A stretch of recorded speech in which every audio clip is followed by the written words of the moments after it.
Then यहाँ पे next one में ग्रुप 1 ने जो मतलब जो अवलोकन किया था उसके बारे में हम देखेंगे। ऑब्जर्व एंड नोट, मतलब जो बच्चों ने ग्रुप 1 के जो बच्चे थे उन्होंने जो ऑब्जर्वेशन किया वो हम देखेंगे। Put a tick in right box, मतलब आपको सही खाने में आपको सही करना है। मतलब यहाँ पे है where does the water come from in your school, आपके स्कूल में पीने का जो पानी है वो कहाँ से आता है। टैप, टंक, हैंडपम्प या अदर्स, मतलब कि नल में से, टंकी में से, हैंडपम्प में से या फिर कहीं और चीज़ से, तो हम करेंगे टैप। देन सेकंड है from where do you take water to drink in your school, मतलब आप स्कूल में पीने का पानी कहाँ से लेते हैं, तो वहाँ पे भी हम करेंगे नल में से ही लेते हैं।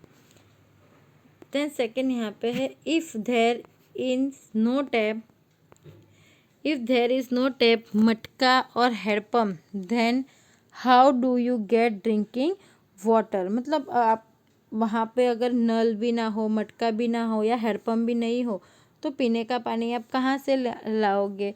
तो अगर अगर वहाँ पे टैप, मटका, हैंडपम्प ऐसा कुछ भी नहीं हो तो हम पीने का पानी कहाँ से लेंगे, टैंकर में से लेंगे। कहाँ से, टैंकर में से लेंगे। उसके बाद है is there water in all the taps and hand pump, मतलब सभी नल या हैंडपम्प में पानी आता है, तो यस, सभी नल और हैंडपम्प में पानी आता है। देन उसके बाद है यहाँ पे what will you do if any tap is leaking और ड्रिपिंग, मतलब कोई नल टपकता या लीक होता है तो आप क्या करोगे। If any tap is leaking और dripping we will draw our teachers action to it, see as he will call the plumber and get it the repair, अगर हम कहीं पे भी पानी के नल में से पानी को टपकता हुआ देखेंगे तो हम हमारी टीचर्स को उसके बारे में बताएंगे और वो किसी प्लम्बर को कॉल करके उससे बुला के उससे रिपेयर करवाएंगे।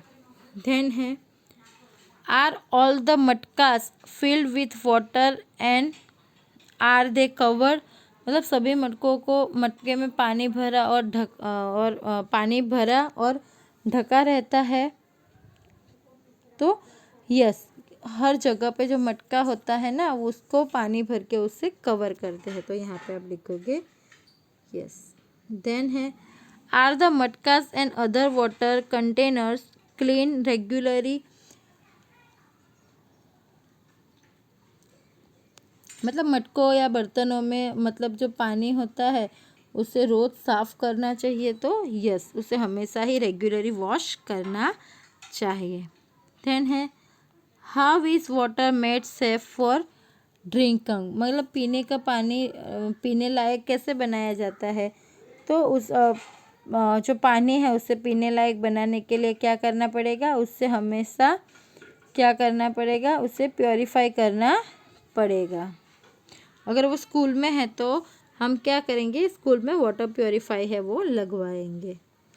देन है what will happen if water is taken without ladle from मटका और एनी अदर विसल, मतलब मटका या बर्तनों में से, मतलब डोंगे के बगैर पानी लेने से क्या होगा, मतलब जो पानी निकालने वाला जो होता है उससे पानी निकालने के बगैर ऐसे ही निकालेंगे तो क्या हुआ कि जो वाटर विदाउट लेडर, मतलब किसी भी जो निकालने वाला, जो पानी निकालने वाला होता है उससे अगर हम नहीं लेंगे तो हमारे जो फिंगर है वो पानी के अंदर जाएगी और जिससे मतलब हमारे हाथों पे जो भी जर्म्स लगे होंगे वो पानी के अंदर चले जाएंगे, जिससे पानी डर्टी होगा। देन है is the place around the drinking water tap और मटका क्लीन रेगुलरली, मतलब पानी पीने के नल या मटके के आसपास के स्थानों को भी नियमित रूप से साफ़ किया जाता है। तो हाँ, हमारे स्कूल के अंदर जो भी पानी पीने की या जो भी जगह है उन सबको अच्छे से साफ़ किया जाता है। थिंक एंड डिस्कस, सोचो और बताओ कि why does the area where we keep drinking water get dirty, पानी पीने के स्थान गंदे क्यों हो जाता है, हम जहाँ से पानी पीते हैं वो पानी के जो जगह है वो गंदे क्यों हो जाते हैं। तो children go to drink water many times, मतलब जो बच्चे हैं वो बार बार पानी पीने के लिए वहाँ पे जाते हैं। Dust from their feet and slippers search this area and remain there, मतलब उनके जो पैरों के अंदर जो सब कचरा लगा होता है ना, डस्ट जो लगी होती है, वो बार बार उस जगह पे जाती है।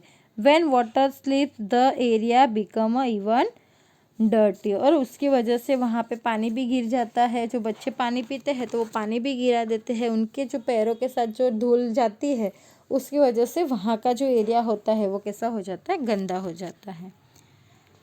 सेकंड है, what can we do to keep this place clean, इन जगह को साफ़ करने के लिए हमें क्या करना चाहिए। तो उस जगह को साफ़ करने के लिए हमें जो बच्चे हैं उनको मतलब tell children to take any as much water as they want a glass, मतलब आपको बच्चों को बोलना चाहिए कि आपको जितना पानी पीना है उतना ही लेना चाहिए। और जो लेफ़्ट ओवर जो पानी है, मतलब उनका जो पानी पी के जो बचता है वो उनको एक साइड में जो बकेट रखी होती है उसके अंदर डालने को बोलना चाहिए। और इस तरीके से जो है वो हम वहाँ की जो जगह है वो साफ़ रख सकते हैं।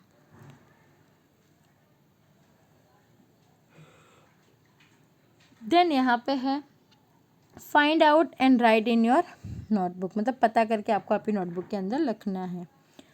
How often, once a day, once in 2 days, etc. Are the containers or matka and lids clean, who clean दिलाए, मतलब पानी के बर्तन है, मटका है, जो पानी निकालने वाला है, उसको कितनी बार साफ़ किया जाता है और उसे कौन साफ़ करता है। तो जो मतलब जो कंटेनर है, जो मटका है, जो मतलब लीडर है, उनको एवरीडे मतलब रोज़ उसे साफ़ करना चाहिए। और वहाँ पे जो मतलब पानी की देखरेख जो रखता है वो उस जगह पानी का जो है वो सब साफ़ करता है। देन है how many children are then in your school, how many taps, मटकास और handpumps are there, are this sufficient for children, मतलब आपके स्कूल में कितने बच्चे हैं, कितने नल है, मटके हैं और हैंडपम्प है, और सारे बच्चों के लिए काफ़ी है। अगर हाँ तो वहाँ पे लिखना है यस। और यहाँ पे आपको ये भी बताना है कि कितने बच्चे हैं, समथिंग आप बताओगे 320, तो आपके स्कूल में बच्चे हैं कि भाई 320 बच्चे हैं, तो कितने नल है, कितने पाइप मटकास है, वो सब आपको लिखना है। देन है who cleans the place near the drinking water, मतलब पीने के पानी के आसपास की जगह को कौन साफ करता है। तो वहाँ पे जैसे मैंने पहले आगे बताया कि पानी की देखभाल करने के लिए जिसको रखा गया हो तो वो पर्सन ही वहाँ की जो है वो साफ़ सफाई रखता है। उसके बाद है where does the water that is split go, मतलब नीचे जो गिरा हुआ पानी है वो कहाँ जाता है। तो नीचे गिरा हुआ जो पानी है वो कहाँ जाता है, गार्डन के अंदर या तो फिर स्मॉल कैनल के अंदर जाता है। मतलब जो नीचे गिरा हुआ पानी है वो मतलब स्कूल के जो गार्डन है उसके अंदर चला जाता है, या तो फिर जो छोटी सी नाली होती है उसके अंदर चला जाता है। देन आगे है ग्रुप 2, मतलब ग्रुप 2 ने जो डिस्कस किया है।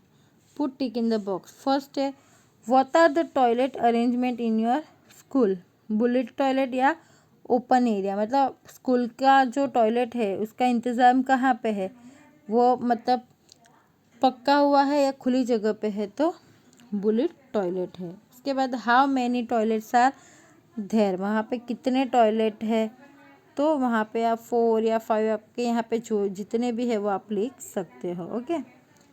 देन है are there separate toilets for girls and boys, वहाँ पे मतलब लड़के और लड़कियों के लिए अलग अलग शौचालय है, तो यस। उसके बाद है is there water in the toilet, मतलब टॉयलेट के अंदर पानी आता है, तो यस। उसके बाद है where does the water come from, पानी वहाँ पे कहाँ से आता है, the tap, from tank, has to be brought from home, मतलब नल के द्वारा आता है, टंकी से आता है या घर से लाया जाता है, तो वहाँ पे पानी नल और टंकी में से आता है। उसके बाद यहाँ पे है is there water for washing hand near the toilet, मतलब क्या टॉयलेट के पास हाथ धोने के लिए पानी की व्यवस्था है, तो यस। उसके बाद है do you wash your hand after using the toilet, क्या मतलब आप टॉयलेट का इस्तेमाल करने के बाद आप हाथ धोते हो, तो यस। उसके बाद है is there any tap that is leaking or dripping, मतलब वहाँ पे कोई नल लीक होता हो या टपकता हो, ऐसा है, तो नो। उसके बाद है आर द टॉयलेट्स क्लीन, क्या सारे जो टॉयलेट है वो साफ़ रहते हैं, तो यस। इस तरीके से आप यहाँ पे सारे जो टिक मार्क है वो कर सकते हैं। देन यहाँ पे है फाइंड आउट एंड राइट, आपको ढूंढना है और लिखना है। तो यहाँ पे है how many boys and girls are there in your school, मतलब आपके स्कूल में कितने लड़के और कितनी लड़कियाँ हैं, तो हम अंदाज से ही लिखते हैं कि 150 गर्ल्स है और 170 बॉयज़ है। ओके, ये मैंने अंदाज से लिखा हुआ है, उससे ज़्यादा भी अपने स्कूल में हो सकते हैं। देन नेक्स्ट है how many toilets are there for girls and boys, कितने टॉयलेट्स गर्ल्स के लिए और कितने टॉयलेट्स बॉयज़ के लिए है, तो गर्ल्स के लिए 4 और बॉयज़ के लिए भी 4 टॉयलेट अवेलेबल है। उसके बाद है if there are not tap who bring the water for the toilet where does the water come from, तो यहाँ पे आपका है कि अगर वहाँ पे नल ना हो तो टॉयलेट में पानी कौन रखता है और पानी कहाँ से लाया जाता है, तो हम लिख सकते हैं कि all the toilets have tap and the water comes from the overhead tanks, मतलब कि सभी टॉयलेट के अंदर नल है और पानी जो होता है वो ऊपर की टंकी में से लाया जाता है, मतलब आता है। Who keeps the place clean, उस जगह साफ कौन रखता है, तो a cleaner has been appointed in clean the toilet, मतलब जिसको भी वहाँ पे टॉयलेट साफ़ सफाई का काम दिया गया है वो वहाँ पे साफ़ सफाई करता है। उसके बाद है टेल, बताओ what can be done to keep the toilet clean, मतलब टॉयलेट को स्वच्छ रखने के लिए क्या क्या करना चाहिए, तो उसे रेगुलरली साफ़ करना चाहिए, उसका इस्तेमाल करके उसमें पानी डालना चाहिए, वहाँ ओके वहाँ पे मतलब हमेशा हमें वहाँ की जो साफ़ सफाई है उसे रखना चाहिए। उसके बाद है what can each of use do for this, मतलब इस सब मतलब हम सभी इसके लिए क्या कर सकते हैं, तो हमें जो है टॉयलेट को कभी डर्टी नहीं रखना चाहिए और हमेशा उसका इस्तेमाल करके वहाँ पे फ्लश करना चाहिए। वी शुड क्लीन, और हमें उसे मतलब we should clean is regularly, हमें उसको हमेशा साफ़ करना चाहिए। देन है have you seen toilets at bus station और railway station, you are they different from the toilet at home, आपने बस अड्डे पे या फिर रेलवे स्टेशन पे टॉयलेट देखा है, वो हमारे घर के टॉयलेट से एकदम ही अलग होता है, तो हाँ वो हमारे घर से एकदम अलग ही होता है। देन यहाँ पे है थर्ड ग्रुप है, थर्ड ग्रुप में यहाँ पे है talk with the children in your class and fill in the table given below. In the last few months, how many children in the class have suffered from any of these? Write name of these children. मतलब आपको यहाँ पे जो है वो अपनी class के कितने मतलब बच्चों से बात करना है और यहाँ पे जो नीचे गया टेबल है वहाँ पे कुछ लिखना है कि उसमें पिछले कुछ महीनों में क्लास के कितने बच्चे हैं, मतलब वो नीचे दिए गए किस रोगों का शिकार हुए हैं, तो उन बच्चों के आपको नाम लिखने हैं। तो यहाँ पे आपको एक टेबल दिया गया है, डायरिया है, वॉमिटिंग है, डायरिया एंड वॉमिटिंग है, येलो यून, ये जो आइस की बीमारी है, माइल्ड फीवर है, स्टमक पेन है, उस कितने बच्चों को हुआ है उसके बारे में यहाँ पे लिखना है। तो डायरिया किस किस को हुआ है, तो जिस जिस बच्चों को हुआ होगा तो उसका नाम यहाँ पे लिखना है। वॉमिटिंग हुई है तो उसको यहाँ पे दोनों जिसको हुआ है वो लिखना है। इस तरीके से ये जो पेट दर्द किसको हुआ इन सबको यहाँ पे आपको लिखना है। उसके बाद यहाँ पे है discuss with your teacher what you have found out from your survey. मतलब इस जानकारी में मतलब आपसे मतलब इस जानकारी में आपने क्या पता किया, इसके बारे में आपके टीचर्स के से आपको चर्चा करनी है। Make a report based on your survey and the advice given by your teacher. और मतलब आपके द्वारा जो भी चीज़ें बताई गई है उस मुद्दे पर आपके टीचर से आपको सलाह सूचन करना चाहिए और उनसे जो वो सलाह सूचन देते हैं वो लेना चाहिए। Read your report in this assembly, put it up on the notice board. और अपने जो आपने जो भी रिपोर्ट तैयार की है ना उसके बारे में स्कूल में प्रार्थना सभा जब होती है उसमें चर्चा करनी चाहिए और नोटिस बोर्ड पर भी उसे लगाना चाहिए। देन यहाँ पे लास्ट में है एल्डर्स विजन, बड़ों की दृष्टि। This story is about 30 years ago, मतलब कुछ 30 साल पहले की ये बात है। In Rajsamadhiyala village of Rajkot the problem of water was raise. मतलब वहाँ के राजकोट के राजसमढ़िया नामक गांव है, वहाँ के पानी की भीषण कमी हुई थी। The sarpanch of this village was a man with deep instead in vision.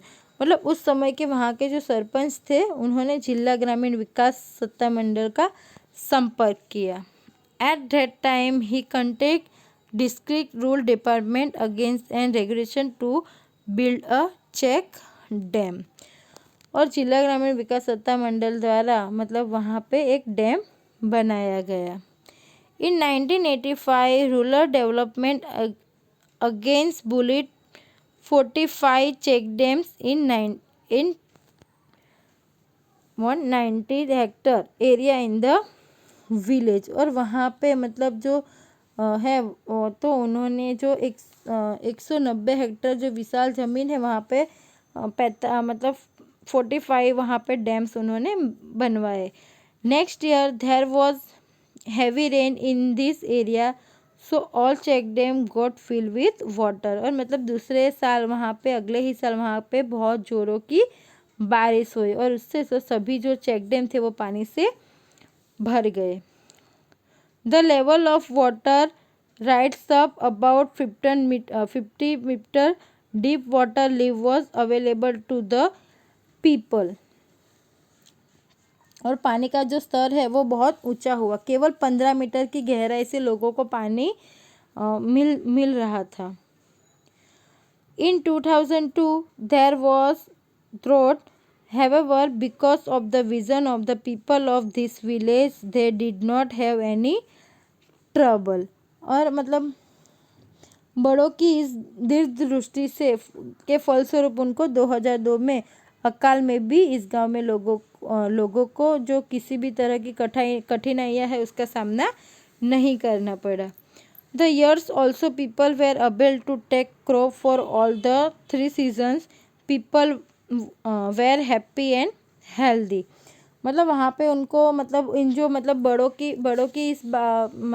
की इस मेहनत की वजह से उनको उस गांव वालों को अकाल के अंदर भी पानी की समस्या का सामना नहीं करना पड़ा था। और उन्हें और सभी उस साल भी तीनों मौसम की फसल वो तीनों सीजन में वो जो फसल है उसे उगा पाए थे और वहाँ के लोग सुख और समृद्धि से वृद्धि कर रहे थे।